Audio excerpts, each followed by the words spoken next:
जरा सोचो, तुम्हारे घर के पास लगा वो पुराना खामोश ट्री एक रात अचानक हिलने लगे, उसकी टहनियां इंसानों जैसी आकृति बना ले और वो बदल जाए एक विशालकाय मॉन्स्टर में। आपका डियर लिसनर्स हमारे चैनल पर स्वागत है, जहां कहानियां सिर्फ सुनी नहीं जाती, महसूस की जाती हैं।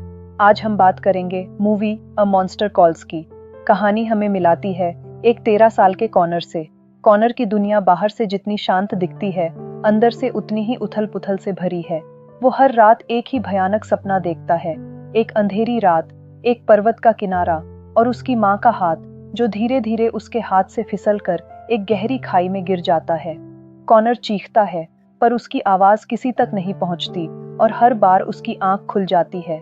ये सिर्फ एक सपना नहीं है, ये वो भय है जो कॉनर की जिंदगी का हिस्सा बन चुका है। उसकी माँ लिजी कैंसर से जूझ रही है।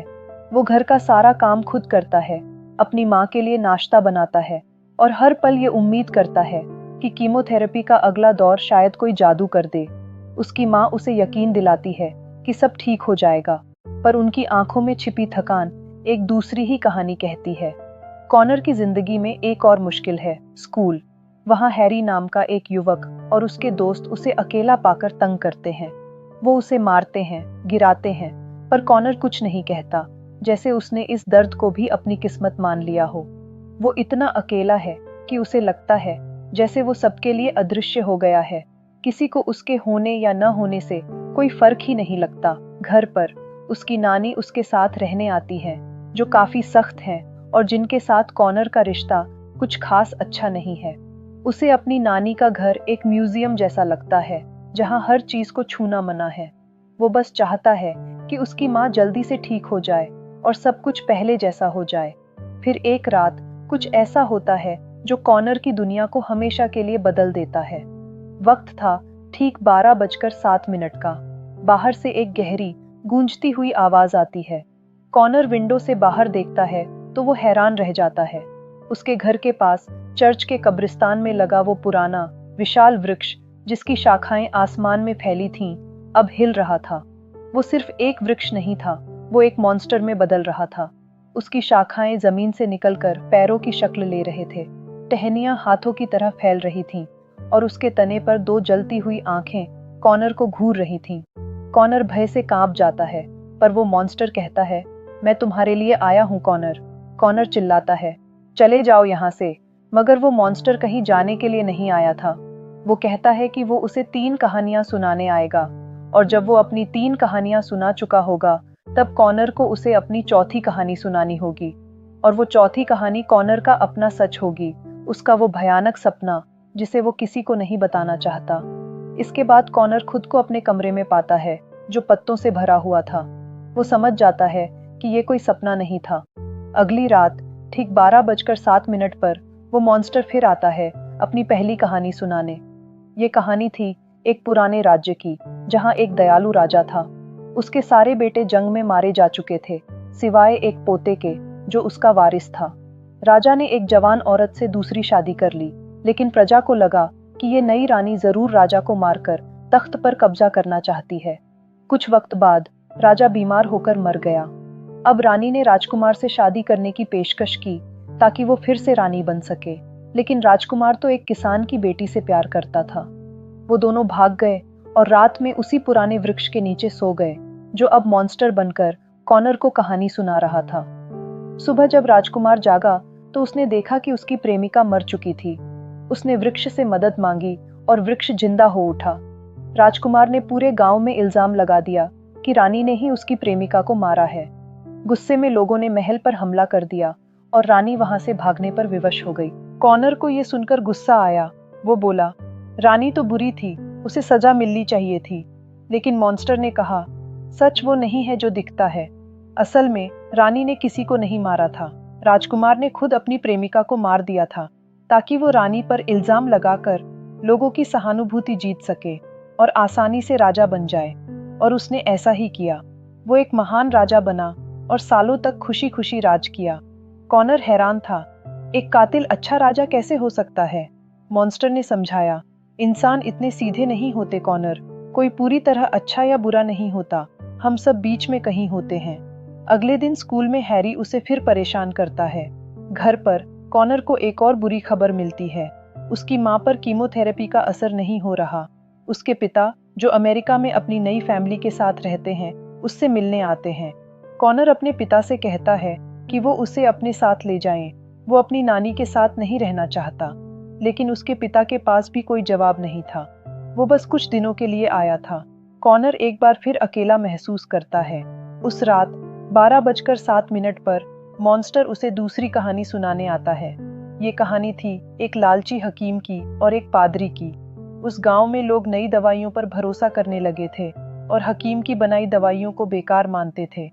एक दिन हकीम पादरी के पास गया और उसे वो पुराना वृक्ष अपनी दवाइयां बनाने के लिए उसे दे देने को कहा, ताकि वो उसे काट कर लोगों को ठीक कर सके। लेकिन वो पादरी ऐसा करने से इनकार कर देता है और लोगों को हकीम के खिलाफ उकसाता था। लेकिन एक दिन पादरी की दोनों बेटियां बहुत बीमार हो गईं। जब कोई दवा काम नहीं आई तो वो भागा भागा हकीम के पास गया। उसने कहा कि वो उसे वो पुराना वृक्ष काटने देगा जिससे हकीम दवा बना सकता है, और लोगों से भी कहेगा कि वो उस पर भरोसा करें। वो अपनी बेटियों के लिए अपना धार्मिक विश्वास तक त्यागने को तैयार था।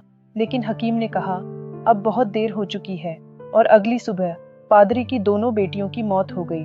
कॉनर को लगा कि इस बार मॉन्स्टर उस लालची हकीम को सजा देगा, लेकिन मॉन्स्टर ने पादरी के घर को तबाह करना शुरू कर दिया। कॉनर चिल्लाया, ये गलत है, सजा तो हकीम को मिलनी चाहिए। मॉन्स्टर ने समझाया, हकीम लालची था, पर वो एक रक्षक था। असली गुनहगार वो पादरी है जिसका विश्वास इतना कमजोर था कि वो एक मुश्किल आते ही उसे त्यागने को तैयार हो गया। उसका विश्वास भय पर आधारित था, दिल पर नहीं। ये सुनकर कॉनर के अंदर का सारा गुस्सा बाहर आ जाता है और वो भी मॉन्स्टर के साथ मिलकर उस घर को नष्ट करने लगता है। लेकिन जब वो होश में आता है तो वो देखता है कि उसने कोई सपना नहीं देखा था। उसने सच में अपनी नानी के लिविंग रूम को तहस नहस कर दिया था। सब कुछ टूट चुका था। जब उसकी नानी घर लौटी तो वो ये देखकर सदमे में आ गईं। वो कुछ नहीं बोली, बस खामोशी से टूटी हुई चीजों को देखती रहीं। उनकी ये खामोशी कॉनर को किसी भी सजा से ज्यादा चुभ रही थी। अगले दिन उसने अपने पिता से इस बात के लिए माफी मांगी। उसे लगा कि उसके पिता उसे पनिशमेंट देंगे, लेकिन वो कहते हैं कि उसे सजा देने का कोई फायदा नहीं है। अब कॉनर की मां की हालत और गंभीर हो रही थी। उन्हें हॉस्पिटल में भर्ती करा दिया गया। डॉक्टर ने कहा कि अब एक आखिरी इलाज बचा है, जो उसी पुराने वृक्ष के शाखाओं से बनी दवा से होगा। कॉनर को एक पल के लिए उम्मीद की किरण दिखाई देती है। उसे लगता है कि शायद मॉन्स्टर ही उसकी मां को बचाने आया है। वो रात में मॉन्स्टर का इंतजार करता है, पर वो नहीं आता। स्कूल में हैरी उसे फिर से घेरता है, लेकिन इस बार वो उसे मारता नहीं। वो कहता है, मैं अब तुम्हें परेशान नहीं करूंगा, मैं तुम्हें अनदेखा करूंगा। ये शब्द कॉनर को किसी भी मार से ज्यादा चुभते हैं। इनविजिबल यानी अदृश्य, यही तो वो नहीं बनना चाहता था। और ठीक उसी पल 12:07 पर मॉन्स्टर वहां आ जाता है और अपनी तीसरी कहानी शुरू करता है। एक अदृश्य आदमी था, मॉन्स्टर कहता है। वो इसलिए अदृश्य नहीं था कि लोग उसे देख नहीं सकते थे, बल्कि इसलिए क्योंकि लोगों ने उसे देखना बंद कर दिया था। इस अकेलेपन से तंग आकर उसने एक मॉन्स्टर को बुलाया ताकि लोग उसे देख सकें। ये सुनते ही कॉनर के अंदर का मॉन्स्टर जाग जाता है। वो हैरी पर हमला करता है और उसे इतनी बुरी तरह मारता है कि हैरी को हॉस्पिटल ले जाना होता है। प्रिंसिपल के ऑफिस में कॉनर को लगता है कि उसे सख्त सजा मिलेगी, लेकिन प्रिंसिपल भी वही कहती है जो उसके पिता ने कहा था, तुम्हें सजा देने का कोई फायदा नहीं, जैसे उसे सजा देना भी जरूरी नहीं समझा जा रहा हो। कॉनर अपनी माँ से मिलने हॉस्पिटल जाता है। उनकी हालत बहुत नाजुक थी। नए इलाज ने भी कोई काम नहीं किया था। डॉक्टर ने बता दिया था कि अब कोई उम्मीद नहीं बची है। ये सुनकर कॉनर का दिल टूट जाता है। वो भागकर उस कब्रिस्तान में उस पुराने वृक्ष के पास जाता है और चिल्लाता है, तुमने मेरी माँ को ठीक क्यों नहीं किया? अगर तुम उन्हें नहीं बचा सकते थे तो मुझे ये झूठी कहानियां क्यों सुनाई? मॉन्स्टर जवाब देता है, मैंने कभी नहीं कहा कि मैं उसकी माँ को बचाने आया हूँ। मैं तुम्हें बचाने आया हूँ कॉनर। और फिर वो कहता है, अब चौथी कहानी का वक्त आ गया है, तुम्हारी कहानी का, तुम्हारे सच का। अचानक जमीन फटने लगती है और वही खाई कॉनर के सामने आ जाती है जो उसे सपने में दिखती थी। उसकी माँ खाई से गिर रही है और कॉनर उसका हाथ थामे हुए है। धीरे धीरे उसका हाथ छूट रहा है। आखिरकार कॉनर का हाथ छूट जाता है और उसकी माँ गिर जाती है। मॉन्स्टर कहता है कि यही कॉनर का सच है। कॉनर रोते हुए पूछता है कि उसकी माँ कहाँ है। मॉन्स्टर कहता है कि कॉनर ने अभी खुद अपनी माँ को खाई में गिरा दिया है क्योंकि उसने उनका हाथ थामे नहीं रखा। फिर मॉन्स्टर पूछता है कि सच क्या है कॉनर। अब उसे अपना सच बताना होगा, वरना वो हमेशा के लिए इस नाइटमेयर में फंस जाएगा। आखिरकार कॉनर अपना सच कबूल करता है। वो कहता है कि वो अपनी माँ को बार बार मरते हुए नहीं देख सकता। वो इस दर्द से आज़ाद होना चाहता था। वो हमेशा से जानता था कि उसकी माँ ठीक नहीं हो सकती, लेकिन फिर भी खुद को झूठा दिलासा देता रहा। मॉन्स्टर समझाता है कि इसमें कॉनर की कोई गलती नहीं है। वो तो बस अपने दर्द को खत्म करना चाहता था, और हर इंसान यही चाहता है। उसमें भी राजकुमार और हकीम की तरह अच्छाई और बुराई दोनों हैं। तुम अच्छे भी हो और बुरे भी, तुम इंसान हो। आखिरकार सच को स्वीकार करने के बाद कॉनर को एक अजीब सी शांति महसूस होती है। उसकी नानी उसे खोजते हुए वहां पहुंचती है और उसे हॉस्पिटल ले जाती है। रास्ते में वो अपनी नानी से माफी मांगता है। उसकी नानी कहती है, हम दोनों बहुत अलग हैं, पर हम दोनों में एक चीज एक जैसी है। हम दोनों उसकी माँ को बेहद प्यार करते हैं। और फिर वो दोनों एक दूसरे के गले लगकर रो देते हैं। हॉस्पिटल में कॉनर अपनी माँ के बिस्तर के पास बैठा है। वो अपनी माँ का हाथ थामे है, जो अपनी आखिरी सांसें गिन रही है। फिर 12:07 पर मॉन्स्टर कमरे में आता है, पर इस बार वो डरावना नहीं लगता।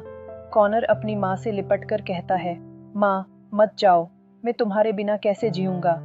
फिर जब वो अपनी माँ को कसकर गले लगाता है, तो जाने से पहले उसकी माँ उस मॉन्स्टर को देखकर मुस्कुराती है, जैसे वो उसे जानती हो। माँ के जाने के बाद कॉनर अपनी ग्रैंडमा के साथ उनके घर में रहने लगता है। एक दिन उसे अपनी माँ की बचपन की आर्ट बुक मिलती है। उसमें उसी मॉन्स्टर के स्केच बने हुए थे। तब कॉनर को एहसास होता है कि मॉन्स्टर सिर्फ उसके लिए नहीं आया था। वो सालों पहले उसकी माँ के लिए भी आया था, जब उन्होंने अपने पिता को खोया था। मॉन्स्टर कोई बाहरी शक्ति नहीं था, वो जिंदगी का ही एक हिस्सा था। वो दुख, गुस्सा और आखिर में सच को स्वीकार करने की हिम्मत का प्रतीक था। वो हमें ये सिखाने आता है कि किसी अपने को खोने का दर्द कभी खत्म नहीं होता, पर हम उसके साथ जीना सीख सकते हैं। दुख से भागना कोई हल नहीं है। कभी कभी हमें अपने मॉन्स्टर को बुलाना होता है, उसकी कहानियां सुननी होती हैं और उसे अपनी सच्चाई बतानी होती है, ताकि हम उस दर्द के साथ जीना सीख सकें। आप होते तो क्या करते? क्या आप भी अपने सच का सामना करने की हिम्मत रखते? माय डियर लिसनर्स, मूवी अच्छी लगी तो वीडियो को हाइप करके हमारे चैनल को अपना प्यारा सा सपोर्ट जरूर दीजिएगा। Till then, good bye.